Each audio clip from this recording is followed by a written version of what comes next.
के प्रति नया दृष्टिकोण लिए स्थापित हुआ लखनऊ विश्वविद्यालय। संस्था को समाज से जोड़ते हुए लखनऊ विश्वविद्यालय ने एक शताब्दी की गौरवशाली यात्रा तय की है। संस्थाएं चिरकालिक होती हैं। शैक्षणिक संस्थाएं निकलती तो संस्कृति से हैं, किंतु अपनी स्वयं की संस्कृति बनाती हैं। मैं विश्वास से कहता हूं कि हमारी संस्कृति अर्थात लखनऊ विश्वविद्यालय की संस्कृति गतिशील है, समग्रता के साथ, विकासोन्मुख है, संवेदनशीलता के साथ। समेकित शैक्षणिक विकास हमारा लक्ष्य है। जीवन मूल्य का निर्माण हमारी अनंत और अमिट परिपाटी है। हमने सीमित संसाधनों में अपनी असीम उड़ान की आकांक्षा को पंख दिए हैं। विश्वविद्यालय में हम छात्रों के सर्वांगीण विकास अर्थात उनके इंटेलेक्चुअल, इमोशनल व स्पिरिचुअल तीनों आयामों के विकास पर बल दे रहे हैं। नई राष्ट्रीय शिक्षा नीति 2020 में विश्वविद्यालयी स्तर पर इंप्लीमेंट किए जाने वाले ज्यादातर प्रावधान जैसे choice based credit system with credit transfer scheme, multidisciplinary education, interdisciplinary research, value added courses, skill based learning, application oriented pedagogy, introduction of integrated programme, student centricism इत्यादि तमाम इनिशिएटिव लखनऊ विश्वविद्यालय ने इसी एकेडमिक सत्र से लागू कर दिए हैं। नई शिक्षा नीति के अनुरूप शताब्दी वर्ष में यूनिवर्सिटी ने अपना नया डीलिट का ऑर्डिनेंस, नया पीएचडी का ऑर्डिनेंस तथा नया पोस्ट ग्रेजुएट प्रोग्राम्स का ऑर्डिनेंस बना लिया है। Flexible entry and exit, academic bank credit और 4 इयर्स अंडर ग्रेजुएट प्रोग्राम पर कार्य इसी एकेडमिक सत्र में पूर्ण करने के लिए विश्वविद्यालय प्रयासरत है। शताब्दी वर्ष में लखनऊ विश्वविद्यालय ने कई अभिनव प्रयास भी प्रारंभ किए, जिनमें कार्बन फुटप्रिंट रिडक्शन असेसमेंट तथा विश्वविद्यालय का ग्रीन ऑडिट का कार्य प्रमुख है। बीते 26 जनवरी को लखनऊ विश्वविद्यालय ने एक साथ 26,000 पौधारोपण कर वर्ल्ड बुक ऑफ रिकॉर्ड्स में अपना नाम भी दर्ज कराया। लखनऊ विश्वविद्यालय ने लखनऊ शहर के बायोडायवर्सिटी इंडेक्स का भी मापन किया। सोलर एनर्जी के क्षेत्र में कई बड़े कोलैबोरेशंस के माध्यम से विश्वविद्यालय अपनी सामाजिक भूमिका का निर्वहन कर रहा है। भारतवर्ष के कण कण में सृजन, समन्वय और संवाद झलकता है। लखनऊ विश्वविद्यालय की स्थापना इसका द्योतक है। देवोत्थानी एकादशी के दिन हमारा स्थापना दिवस विश्वविद्यालय के एक नए अध्याय का संकेत है। ईश्वर से प्रार्थना है कि हमारे अर्जित कर्म हमारी ज्ञान यात्रा को प्रकाशित करें। इसका शुभ लक्षण माननीय प्रधानमंत्री जी की उपस्थिति व आशीर्वचन के रूप में प्राप्त होना प्रारंभ हो गया है। मैं सम्माननीय प्रधानमंत्री जी का इस पुनीत अवसर पर पुनः हार्दिक स्वागत एवं अभिनंदन करता हूं। नमस्कार जी। केंद्रीय मंत्रिमंडल में मेरे वरिष्ठ सहयोगी और लखनऊ के सांसद श्रीमान राजनाथ सिंह जी, उत्तर प्रदेश के मुख्यमंत्री श्रीमान योगी आदित्यनाथ जी, उप मुख्यमंत्री डॉक्टर दिनेश शर्मा जी, उच्च शिक्षा राज्य मंत्री श्रीमती नीलिमा कटियार जी, यूपी सरकार के अन्य सभी मंत्रीगण, लखनऊ विश्वविद्यालय के कुलपति श्री आलोक कुमार राय जी, विश्वविद्यालय के शिक्षक और छात्रगण, देवी और सज्जनों, लखनऊ विश्वविद्यालय परिवार को 100 वर्ष पूरा होने पर हार्दिक शुभकामनाएं। 100 वर्ष का समय सिर्फ एक आंकड़ा नहीं है, इसके साथ अपार उपलब्धियों का एक जीता जागता इतिहास जुड़ा हुआ है।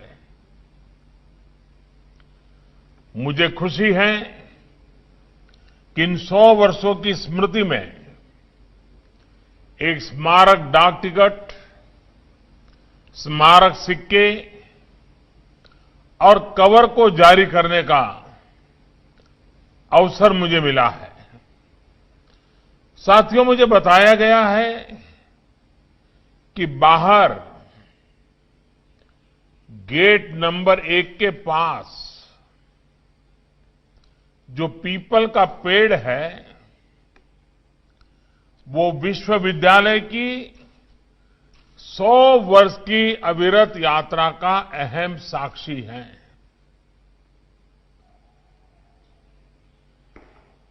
इस वृक्ष ने यूनिवर्सिटी के परिसर में देश और दुनिया के लिए अनेक प्रतिभाओं को अपने सामने बनते हुए, घड़ते हुए देखा है।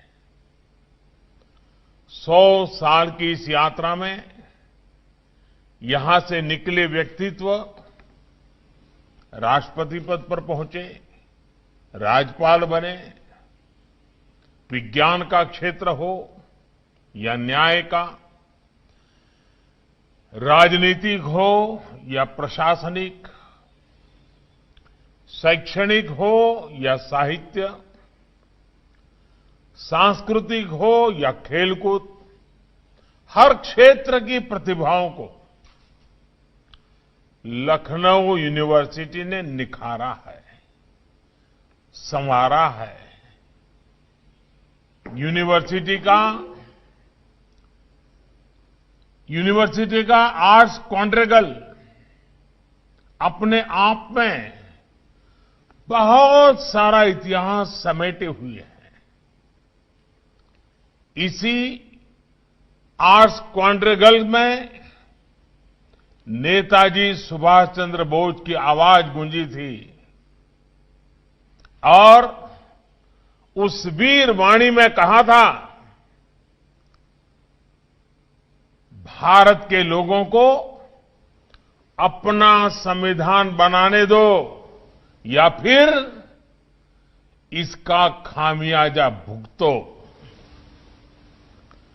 कल जब हम भारत के लोग अपना संविधान दिवस मनाएंगे तो नेताजी सुभाष बाबू के वो हुंकार नई ऊर्जा लेकर आएगी। साथियों, लखनऊ यूनिवर्सिटी से इतने सारे नाम जुड़े हैं, अनगिनत लोगों के नाम, चाहकर भी सबके नाम लेना संभव नहीं है। मैं आज के इस पवित्र अवसर पर उन सभी का वंदन करता हूं।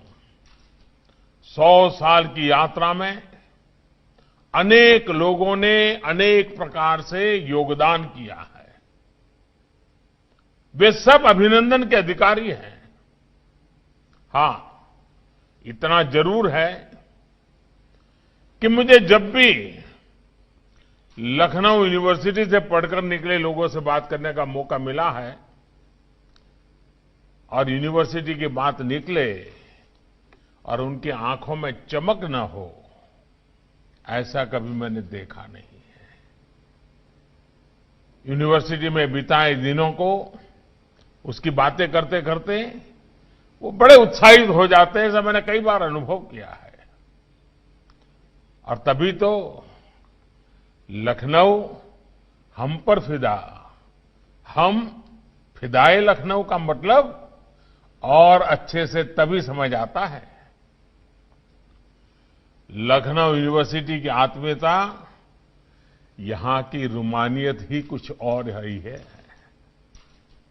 यहां के छात्रों के दिल में टैगोर लाइब्रेरी से लेकर अलग अलग कैंटीनों के चाय समोसे और वन मक्खन अब भी जगह बनाए हुए हैं।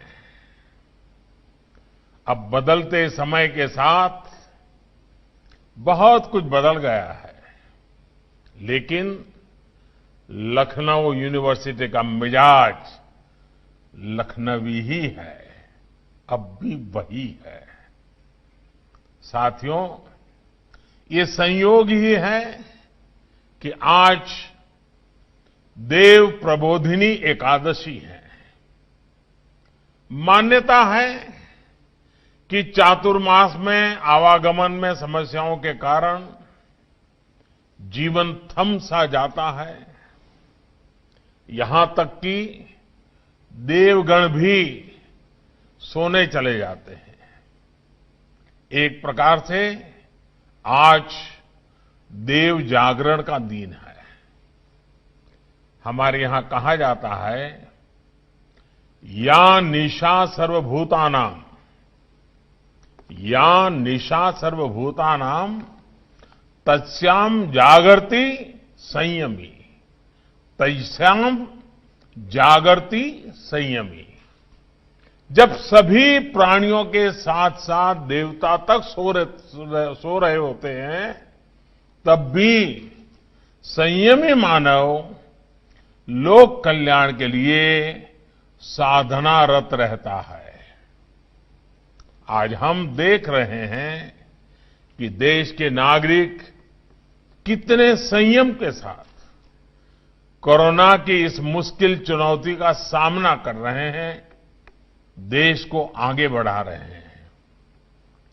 साथियों, देश को प्रेरित करने वाले, प्रोत्साहित करने वाले नागरिकों का निर्माण शिक्षा के ऐसे ही संस्थानों में ही होता है।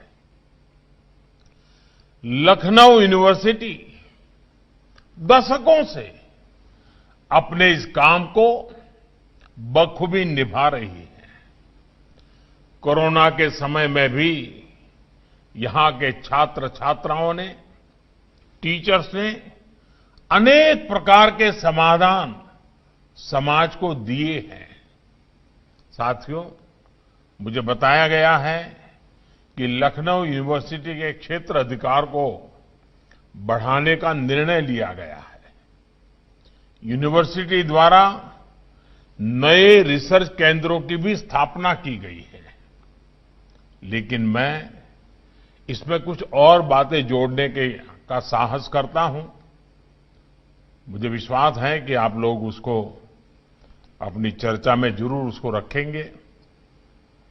मेरा सुझाव है कि जिन जिलों तक आपका शैक्षणिक दायरा है, वहां की लोकल विधाओं, वहां के लोकल उत्पादों से जुड़े कोर्सेज, उसके लिए अनुकूल स्किल डेवलपमेंट, उसकी हर बारीकी से एनालिसिस, ये हमारी यूनिवर्सिटी में क्यों ना हो। वहां उन उत्पादकों की प्रोडक्ट्स से लेकर उनमें वैल्यूएशन के लिए आधुनिक समाधानों, आधुनिक टेक्नोलॉजी पर रिसर्च भी हमारी यूनिवर्सिटी कर सकती है। उनकी ब्रांडिंग, मार्केटिंग और मैनेजमेंट से जुड़ी स्ट्रेटेजी भी आपके कोर्सेज का हिस्सा हो सकती है। यूनिवर्सिटी के छात्रों की दिनचर्या का हिस्सा हो सकती है। अब जैसे लखनऊ की चिकनकारी, अलीगढ़ के ताले, मुरादाबाद के पीतल के बर्तनों, भदोही के कालीन, ऐसे अनेक उत्पादों को हम ग्लोबली कॉम्पिटिटिव कैसे बनाएं, इसको लेकर नए सिरे से काम, नए सिरे से स्टडी, नए सिरे से रिसर्च क्या हम नहीं कर सकते हैं? जरूर कर सकते हैं। इस स्टडी से सरकार को भी अपने नीति निर्धारण में, पॉलिसीज बनाने में बहुत बड़ी मदद मिलती है। और तभी वन डिस्ट्रिक्ट, वन प्रोडक्ट की भावना सच्चे अर्थ में साकार हो पाएगी। इसके अलावा हमारे आर्ट, हमारे कल्चर, हमारे अध्यात्म से जुड़े विषयों की ग्लोबल रीच के लिए भी हमें निरंतर काम करते रहना है। भारत की ये सॉफ्ट पावर अंतर्राष्ट्रीय जगत में भारत की छवि मजबूत करने में बहुत सहायक है। हमने देखा है पूरी दुनिया में योग की ताकत क्या है। कोई योग कहता होगा, कोई योगा कहता होगा, लेकिन पूरे विश्व को योग को अपना एक प्रकार से जीवन का हिस्सा बनाने के लिए प्रेरित कर दिया है। साथियों, यूनिवर्सिटी सिर्फ उच्च शिक्षा का केंद्र भर नहीं होती, ये ऊंचे लक्ष्यों, ऊंचे संकल्पों को साधने की शक्ति को हासिल करने का भी एक बहुत बड़ा पावर हाउस होता है, एक बहुत बड़ी ऊर्जा भूमि होती है, प्रेरणा भूमि होती है। यह हमारे कैरेक्टर के निर्माण का, हमारे भीतर की ताकत को जगाने की प्रेरणा स्थली भी है। यूनिवर्सिटी के शिक्षक साल दर साल अपने स्टूडेंट्स के इंटेलेक्चुअल, एकेडमिक और फिजिकल डेवलपमेंट को निखारते हैं, छात्रों का सामर्थ्य बढ़ाते हैं। छात्र अपने सामर्थ्य को पहचाने, इसमें भी आप शिक्षकों की बड़ी भूमिका होती है। लेकिन साथियों, लंबे समय तक हमारे यहां समस्या ये रही है कि हम अपने सामर्थ्य का पूरा उपयोग ही नहीं करते। यही समस्या पहले हमारी गवर्नेंस में, सरकारी तौर तरीकों में भी थी। जब सामर्थ्य का सही उपयोग न हो तो क्या नतीजा होता है, मैं आज आपके बीच में उसका एक उदाहरण देना चाहता हूं। और यहां यूपी में वो ज्यादा सूटेबल है। आपके बहुत लखनऊ से जो बहुत दूर नहीं है, रायबरेली। रायबरेली का रेल कोच फैक्ट्री, बरसों पहले वहां निवेश हुआ, संसाधन लगे, मशीनें लगी, बड़ी बड़ी घोषणाएं हुई, रेल कोच बनाएंगे। लेकिन अनेक सालों तक वहां सिर्फ डेंटिंग पेंटिंग का काम होता रहा। कपूरथला से डिब्बे बनकर आते थे और यहां उसको थोड़ा लीपा पोती, रंग रोगान करना, कुछ चीजें इधर उधर डाल देना, बस यही होता था। जिस फैक्ट्री में रेल के डिब्बे बनने का सामर्थ्य था, उसमें पूरी क्षमता से काम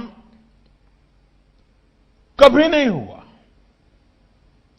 साल 2014 के बाद हमने सोच बदली, तौर तरीका बदला। परिणाम यह हुआ कि कुछ महीने में ही यहां से पहला कोच बनकर के तैयार हुआ और आज हर साल सैकड़ों डिब्बे यहां से निकल रहे हैं। सामर्थ्य का सही इस्तेमाल कैसे होता है, वो आपके बगल में ही है और दुनिया आज इस बात को देख रही है। और यूपी को तो इस बात पर गर्व होगा कि अब से कुछ समय बाद दुनिया की सबसे बड़ी, आपको गर्व होगा साथियों, दुनिया की सबसे बड़ी रेल कोच फैक्ट्री, अगर उसके नाम की चर्चा होगी तो वो चर्चा रायबरेली के रेल कोच फैक्ट्री की होगी। साथियों, सामर्थ्य के उपयोग के साथ साथ नियत और इच्छा शक्ति का होना भी उतना ही जरूरी है। इच्छा शक्ति न हो तो भी आपको जीवन में सही नतीजे नहीं मिल पाते। इच्छा शक्ति से कैसे बदलाव होता है, इसका उदाहरण देश के सामने कई उदाहरण हैं। मैं जरा यहां आज आपके सामने एक ही सेक्टर का उल्लेख करना है, यूरिया। एक जमाने में देश में यूरिया उत्पादन के बहुत से कारखाने थे, लेकिन बावजूद इसके काफी यूरिया भारत बाहर से मंगवाता था, इंपोर्ट करता था। इसकी एक बड़ी वजह यह थी कि जो देश के खाद कारखाने थे वो अपनी फुल कैपेसिटी पर काम ही नहीं करते थे। सरकार में आने के बाद जब मैंने अफसरों से इस बारे में बात की तो मैं हैरान रह गया। साथियों, हमने के बाद एक नीतिगत निर्णय लिए। इसी का नतीजा है कि आज देश में यूरिया कारखाने पूरी क्षमता से काम कर रहे हैं। इसके अलावा एक और समस्या थी, यूरिया की ब्लैक मार्केटिंग की। किसानों के नाम पे निकलता था और पहुंचता कहीं और था, चोरी हो जाता था। उसका बहुत बड़ा खामियाजा हमारे देश के किसानों को उठाना पड़ता था। यूरिया की ब्लैक मार्केटिंग का इलाज हमने किया। कैसे किया? यूरिया की 100% नीम कोटिंग करके। ये नीम कोटिंग का कंसेप्ट भी कोई मोदी के आने के बाद आया ऐसा नहीं है, ये सब नोन था, सब जानते थे। और पहले भी कुछ मात्रा में नीम कोटिंग होता था, लेकिन कुछ मात्रा में करने से चोरी नहीं रुकती है। लेकिन 100% नीम कोटिंग के लिए जो इच्छा शक्ति चाहिए थी वो नहीं थी। आज 100% नीम कोटिंग हो रही है और किसानों को पर्याप्त मात्रा में यूरिया मिल रहा है। साथियों, नई टेक्नोलॉजी लाकर पुराने और बंद हो चुके खाद कारखानों को अब दोबारा शुरू भी करवाया जा रहा है। गोरखपुर हो, सिंदरी हो, बरौनी हो, ये सब खाद कारखाने कुछ ही वर्षों में फिर से शुरू हो जाएंगे। इसके लिए बहुत बड़ी गैस पाइपलाइन पूर्वी भारत में बिछाई जा रही है। कहने का मतलब ये है कि सोच में पॉजिटिविटी और अप्रोच में पॉसिबिलिटीज, इसको हमें हमेशा जिंदा रखना चाहिए। आप देखिएगा, जीवन में आप कठिन से कठिन चुनौती का सामना इस तरह कर पाएंगे, साथियों, आपके जीवन में निरंतर ऐसे लोग भी आएंगे जो आपको प्रोत्साहित नहीं बल्कि हतोत्साहित करते रहेंगे। ये नहीं हो सकता है, अरे ये तू नहीं कर सकता यार, तू सोच, तेरा काम नहीं है, ये कैसे होगा, अरे इसमें तो ये दिक्कत है, ये तो संभव ही नहीं है। अरे इस तरह की बातें लगातार आपको सुनने को मिलती होगी। दिन में 10 लोग ऐसे मिलते होंगे जो निराशा निराशा निराशा की बात करते होंगे। और ऐसी बातें सुनकर के आपके कान भी थक गए होंगे, लेकिन आप खुद पर भरोसा करते हुए आगे बढ़िएगा। अगर आपको लगता है कि आप जो कर रहे हैं वो ठीक है, देश के हित में है, वो न्यायोचित तरीके से किया जा सकता है, तो उसे हासिल करने के लिए अपने प्रयासों में कभी कोई कमी मत आने दीजिए। मैं आज आपको एक और उदाहरण भी देना चाहता हूं। साथियों, खादी को लेकर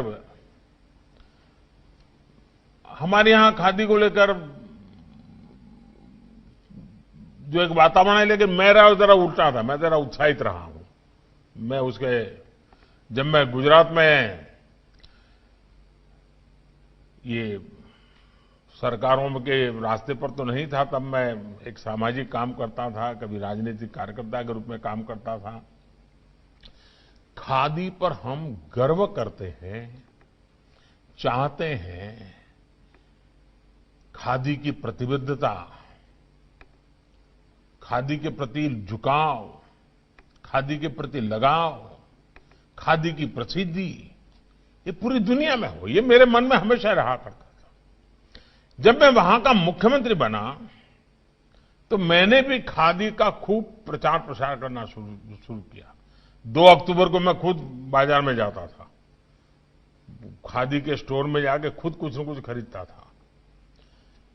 मेरी सोच बहुत पॉजिटिव थी, नीयत भी अच्छी थी, लेकिन दूसरी तरफ कुछ लोग हतोत्साहित करने वाले भी मिलते थे।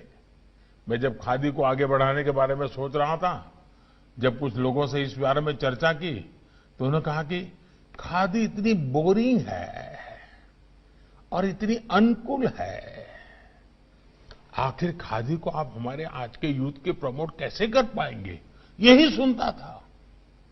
आप सोचिए किस तरह के सुझाव मिलते थे।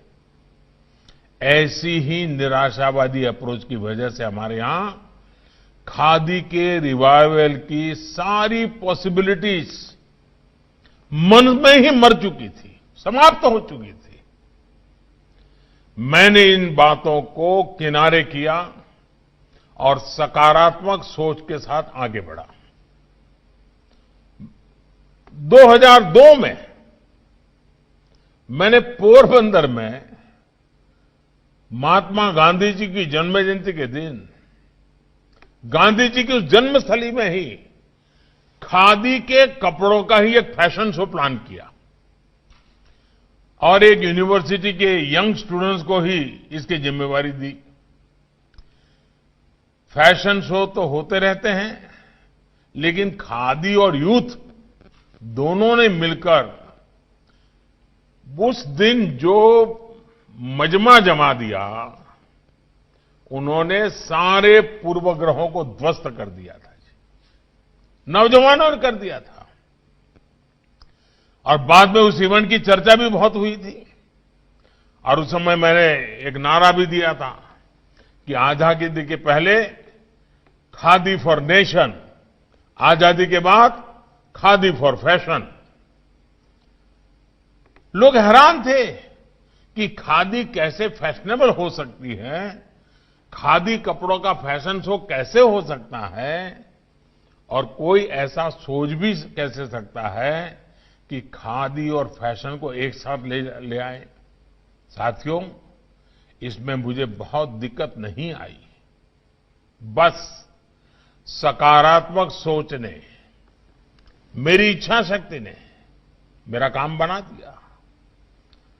आज जब सुनता हूं कि खादी स्टोर से एक एक दिन में 1-1 करोड़ रुपए की बिक्री हो रही है, तो मैं अपने वो दिन भी याद करता हूं। दोस्तों, आपको जानकर हैरानी होगी और ये आंकड़ा याद रखिए आप। साल 2014 के पहले 20 वर्षों में जितने रुपये की खादी की बिक्री हुई थी, उससे ज्यादा की खादी पिछले 6 साल में बिक्री हो चुकी है। कहां 20 साल का कारोबार और कहां 6 साल का कारोबार। साथियों, लखनऊ यूनिवर्सिटी कैंपस के ही कविवर प्रदीप ने कहा है, आप ही की यूनिवर्सिटी इसी मैदान की कलम से निकला है। प्रदीप ने कहा है, कभी कभी खुद से बात करो, कभी कभी खुद से बात करो, कभी खुद से बोलो, अपनी नजर में तुम क्या हो, ये मन की तराजू पर तोलो। ये पंक्तियां अपने आप में विद्यार्थी के रूप में, शिक्षक के रूप में या जनप्रतिनिधि के रूप में हम सभी के लिए एक प्रकार से गाइडलाइंस हैं। आजकल की भागदौड़ भरी जिंदगी में खुद से साक्षात्कार, खुद से बात करने, आत्ममंथन करने की आदत भी छूटती जा रही है। इतने सारे डिजिटल गैजेट्स हैं, इतने सारे प्लेटफॉर्म्स हैं, वो आपका समय चुरा लेते हैं, छीन लेते हैं। लेकिन आपको इन सब के बीच अपने लिए समय छीनना ही होगा, अपने लिए समय निकालना ही होगा। साथियों, मैं पहले एक काम करता था, पिछले 20 साल से तो नहीं कर पाया, क्योंकि आप सबने मुझे ऐसा काम दे दिया है कि मैं उसी में लगा रहता हूं। लेकिन जब मैं शासन व्यवस्था में नहीं था, तो मेरा एक कार्यक्रम होता था हर साल, मैं मुझसे मिलने जाता हूं। उस कार्यक्रम का मेरा नाम था, मैं मुझसे मिलने जाता हूं। और मैं 5 दिन 7 दिन ऐसी जगह पे चला जाता था जहां कोई इंसान न हो, पानी की थोड़ी सुविधा मिल जाए बस। मेरे जीवन का वो पल बड़े बहुमूल्य रहते थे। मैं आपको जंगलों में जाने के लिए नहीं कह रहा हूं, कुछ तो समय अपने लिए निकालिए। आप कितना समय खुद को दे रहे हैं, ये बहुत महत्वपूर्ण है। आप खुद को जाने, खुद को पहचाने, इसी दिशा में सोचना जरूरी है। आप देखिएगा, इसका सीधा प्रभाव आपके सामर्थ्य पर पड़ेगा, आपकी इच्छा शक्ति पर पड़ेगा। साथियों, छात्र जीवन वो अनमोल समय होता है जो गुजर जाने के बाद फिर लौटना मुश्किल होता है। इसलिए अपने छात्र जीवन को एंजॉय भी कीजिए, एनकरेज भी कीजिए। इस समय बने हुए आपके दोस्त जीवन भर आपके साथ रहेंगे। पद, प्रतिष्ठा, नौकरी, बिजनेस, कॉलेज, ये दोस्त इतनी सारी भरमार में आपके शिक्षा जीवन के दोस्त, चाहे स्कूली शिक्षा हो या कॉलेज की, वो हमेशा एक अलग ही आपके जीवन में उनका स्थान होता है। खूब दोस्ती करिए और खूब दोस्ती निभाइए। साथियों, जो नई राष्ट्रीय शिक्षा नीति लागू की गई है, उसका लक्ष्य भी यही है कि देश का हर युवा खुद को जान सके, अपने मन को टटोल सके। नर्सरी से लेकर के पीएचडी तक आमूल चूल परिवर्तन इसी संकल्प के साथ किए गए हैं। कोशिश ये है कि पहले सेल्फ कॉन्फिडेंस हमारे स्टूडेंट्स में एक बहुत बड़ी आवश्यकता होनी चाहिए। सेल्फ कॉन्फिडेंस तभी आता है जब अपने लिए निर्णय लेने की उसको थोड़ी आजादी मिले, उसको फ्लेक्सिबिलिटी मिले। बंधनों में जकड़ा हुआ शरीर और खांचे में डला हुआ दिमाग कभी प्रोडक्टिव नहीं हो सकता। याद रखिए, समाज में ऐसे लोग बहुत मिलेंगे जो परिवर्तन का विरोध करते हैं। वो विरोध इसलिए करते हैं क्योंकि वो पुराने ढांचे के टूटने से डरते हैं। उनको लगता है कि परिवर्तन सिर्फ डिसरप्शन लाता है, डिसकंटिन्यूटी लाता है। वो नए निर्माण की संभावनाओं पर विचार नहीं करते। आप युवा साथियों को ऐसे हर डर से खुद को बाहर निकालना है और इसलिए मेरा लखनऊ यूनिवर्सिटी के आप सभी टीचर्स, आप सभी युवा साथियों से यही आग्रह रहेगा कि इन नई राष्ट्रीय शिक्षा नीति पर आप खूब चर्चा करें, मंथन करें, बात करें, विवाद करें, संवाद करें। इसके तेजी से अमलीकरण पर पूरी शक्ति के साथ काम करें।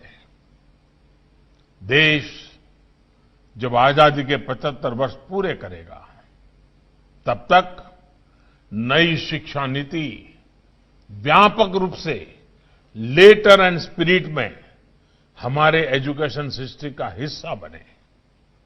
आइए वयम राष्ट्रे जागृयाम पुरोहिता, आइए वयम राष्ट्रे जागृयाम पुरोहिता, इस उद्घोष को साकार करने के लिए जुट जाएं।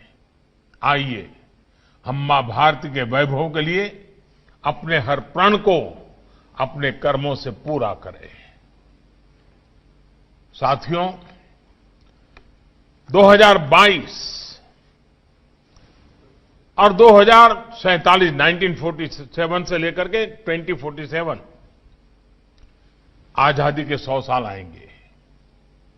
मैं लखनऊ यूनिवर्सिटी से आग्रह करूंगा, इसके नीति निर्धारकों से आग्रह करूंगा कि 5 दिन 7 दिन अलग अलग टोलियां बनाकर के मंथन कीजिए और 2047 जब देश आजादी के 100 साल मनाएगा, तब लखनऊ यूनिवर्सिटी कहां होगी?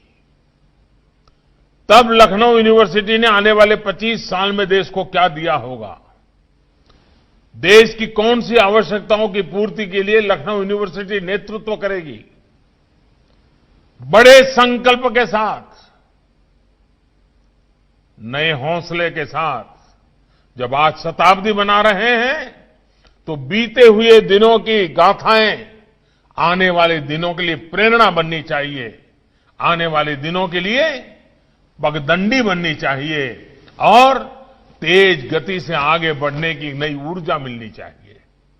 ये समारोह 100 साल की स्मृति तक सीमित न रहे। ये समारोह आने वाली आजादी के 100 साल जब होंगे, तब तक के 25 साल के रोड मैप को साकार करने का बने। और लखनऊ यूनिवर्सिटी के मिजाज में ये होना चाहिए कि हम 2047 तक, जब देश की आजादी के 100 साल होंगे, हमारी ये यूनिवर्सिटी देश को ये देगी। और किसी यूनिवर्सिटी जब 25 साल का कार्यकाल देश के लिए नई ऊंचाई पर ले जाने के लिए समर्पित कर देता है, क्या कुछ परिणाम मिल सकते हैं? यह पिछले 100 साल का इतिहास गवाह है। 100 साल के लखनऊ यूनिवर्सिटी की सब जो समय निकला है, जो अचीवमेंट हुए हैं, वो उसकी गवाह है। और इसलिए मैं आपसे आग्रह करूंगा, आप मन में 2047 का संकल्प लेकर के आजादी के 100 साल तक व्यक्तिगत जीवन में मैं ये दूंगा, यूनिवर्सिटी के रूप में हम ये देंगे, हम देश को आगे बढ़ाने में हमारी ये भूमिका होगी। इसी संकल्प के साथ आप आगे बढ़े। मैं आज फिर एक बार इस शताब्दी के समारोह के समय पर आपसे अनेक अनेक शुभकामनाएं देता हूं और आपके बीच आने का मुझे अवसर मिला। मैं आपका बहुत बहुत आभारी हूं। धन्यवाद।